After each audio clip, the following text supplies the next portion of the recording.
सविता की नई उड़ान। सविता का पति का स्वभाव ऐसा था कि वह सविता को खुद की सास के पास ही बैठने नहीं देता था कि तुम लोग फिर झगड़ा करोगे, और कभी हो भी जाता झगड़ा तो क्या हुआ, सास बहू में किसके झगड़े नहीं होते।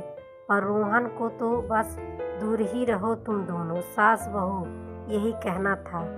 एक दिन सविता की सास सरला नहाने गई। उसने जैसे ही बाथरूम बंद किया तो पता नहीं कैसे झटके के कारण बाहर से भी बाथरूम बंद हो गया।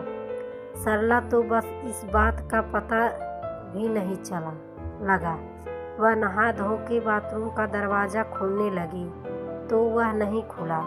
अब उसने अपनी बहू सविता को आवाज़ दी, लेकिन सविता अपने रूम को अंदर से बंद की थी तो उसे कुछ सुनाई नहीं दिया। ऐसे ही काफ़ी देर हुई चिल्लाते चिल्लाते, लेकिन सास बहू के अलावा घर पे कोई नहीं था और बाथरूम घर के बाहर वाले आंगन में था, जिससे कोई पड़ोसन सरला की आवाज़ सुनकर बाथरूम का दरवाज़ा खोला। तब जाके सरला को सांस में सांस आया। शाम हुई, रोहन घर आया। तब सरला ने सारी बात रोहन को बताई कि तेरी बहू तो रूम को अंदर से बंद करके रखती है। इसकी सास चाहे मर जाए ये रूम से बाहर निकल कर नहीं देखेगी। अगर मुझे कुछ हो जाता तो दोनों बड़ी बहू तो है ही ऐसी, उनको तो सास से कोई मतलब नहीं है। और तू अपनी बहू को भी मेरे पास मत आने दे। कल को मैं मर गई तब रोना।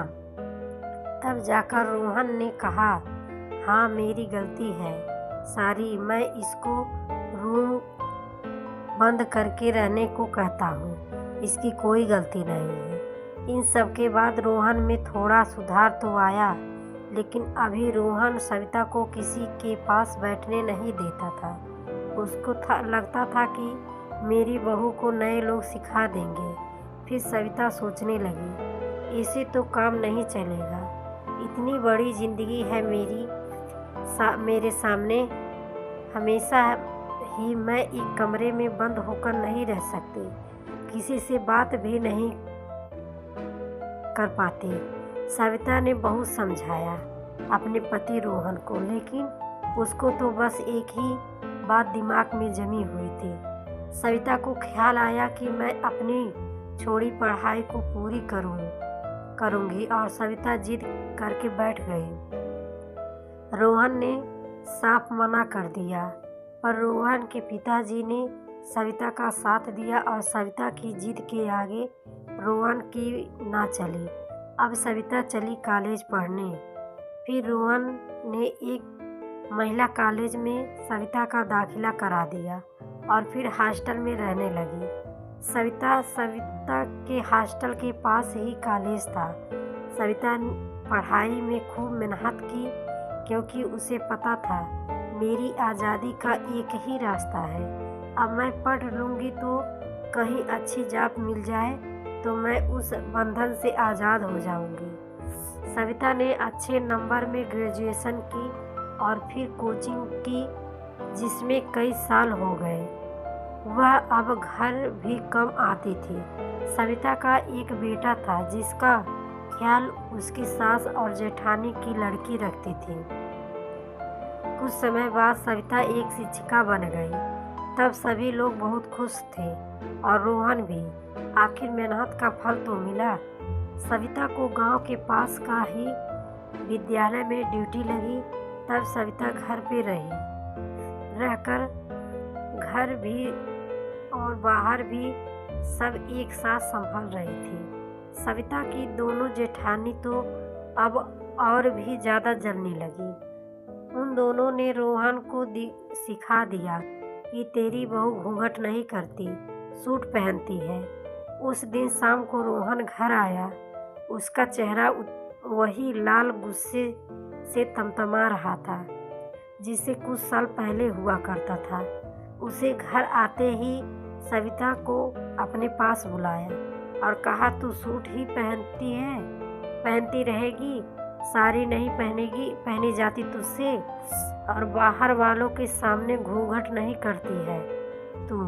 पर रोहन की जैसे ही चिल्लाने की आवाज़ आई, रोहन की माँ सरला दौड़ कर आई और सारे घर में एक तेज से चांटे की आवाज़ आई जो रोहन के गाल पे पड़ा और सारे घर में सन्नाटा छा गया। अब बस सरला की आवाज़ थी, तू बूढ़ा हो जाएगा, बहू दूसरों की सीख में नहीं, तू दूसरों की सीख में आता है।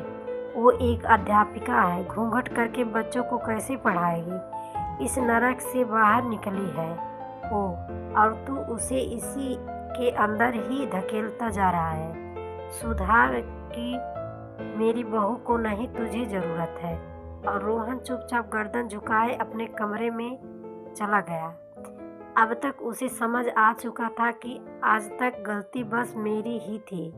शाम को रोहन अपने कमरे में बाहर निकला और सविता से माफ़ी मांगी हर एक बात के लिए जो शादी के वक्त से अब तक रोहन ने सविता को बोला था। फिर सविता की ज़िंदगी में खुशियों की बहार आई।